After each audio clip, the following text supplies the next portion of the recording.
సంగారెడ్డి జిల్లాలోని Sirgapur police station పరిధిలో జరిగిన సంఘటన వివరాలు.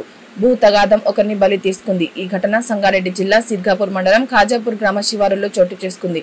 గ్రామానికి చెందిన రమేష్ తన అన్న తమ్ముల మధ్య భూ సమస్యలు నెలకొన్న నేపథ్యంలో వాగ్వాదం తీవ్ర రూపం దాల్చింది. ఈ వివాదంలో రమేష్ కు మద్దతుగా అతని మిత్రుడు జైపాల్ మాట్లాడగా ఉత్కంఠంకు చేరిన బంధువులు ఇద్దరిపై దాడికి దిగారు. ఈ దాడిలో జైపాల్ తలపై తీవ్రంగా గాయపడి ఘటనా స్థలంలోనే మృతి చెందాడు. రమేష్ కు తీవ్ర గాయాలు కావడంతో తక్షణమే ఆసుపత్రికి తరలించారు. అక్కడ అతని పరిస్థితి నిలకడగా ఉన్నట్టు సమాచారం. ఘటన సమాచారం అందుకున్న పోలీసులు సంఘటన స్థలానికి చేరుకొని మృతదేహాన్ని పోస్ట్ మార్టం నిమిత్తం మృతదేహాన్ని తరలించారు. కేసు నమోదు చేసి దర్యాప్తు చేస్తున్నారు.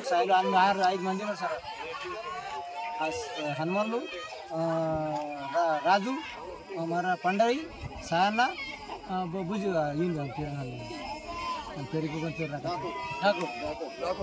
ఆడలు ఉండ్రి కానీ ఆడలు మాకు లోపల ఉండ్రి వాళ్ళు వెళ్ళిపోయారు. మాకు ఊరి ఆడలు ఏం కూడా వచ్చింది అది తెలియదు సార్. గుట్టాలి గురించి అని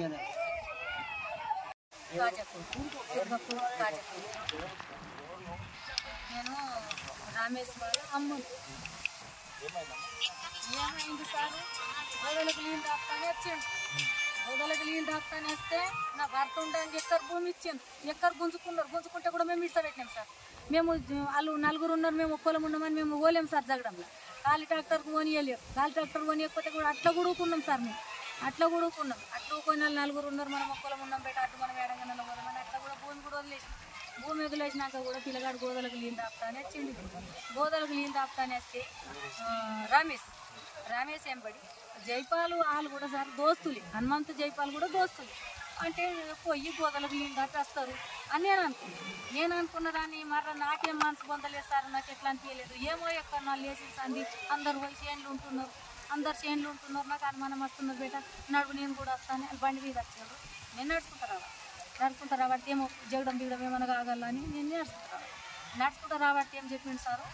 ఇక ఒక ఆయన లాంబడి రాబట్టి నాయకుడు మా చేను దాకా పోదాం నాడు. నాయకుడు మా చేను దాకా పోయి జర ఏమనుకుంటారో ఇందాం నాడు. అంతే 10 మందిలోకి రామన్నప్పుడే మేము ఇడ్సబెట్టేసినాం. నాయకుడు భూమి ఇడ్సబెట్టినాము. పెసరు అలుక్కున్నారు. పోని జగడం అది నా పిల్లగాడు కూరున్నాడు అని ఇంత మాట చెప్పినాక నా కొడుకు గోదలకు నీళ్ళు తాపుతానే వచ్చి రాగానే వేరే మనిషిని రిషానికి వచ్చేట ఆయన నేను తోలుకొని వచ్చిన సార్. తోలుకొని వచ్చారు కల్లా ఆ పిల్లగానికి చంపేసారు సార్. జైపాల్కు చంపారు. జైపాల్కా వాళ్ళు చంపారు. హనుమంతు, రాజు, సాయిగొండ, దాగొండ ఇంతమంది ఉన్నారు సార్. ఆడవాళ్ళు ఇటుకే పిల్లలు ఉన్నాయి, చేతులు ఆడవాళ్ళు ఇంతమంది ఉన్నారు సార్. ఇంతమంది ఉండగానే నేనేమన్నా ఆయన వచ్చిండు కదా నా ఎవడొచ్చిన ఆయన.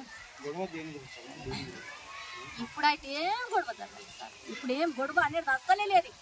ఇంతే వచ్చిండ్రా అయితే ఆ మనిషిని తోలుకొని నేను వస్తే ఆ మనిషి ఏమన్నాడు, అరే ఎందుకు కొడుతున్నారా ఆగుండి కొట్టుకోకుండా.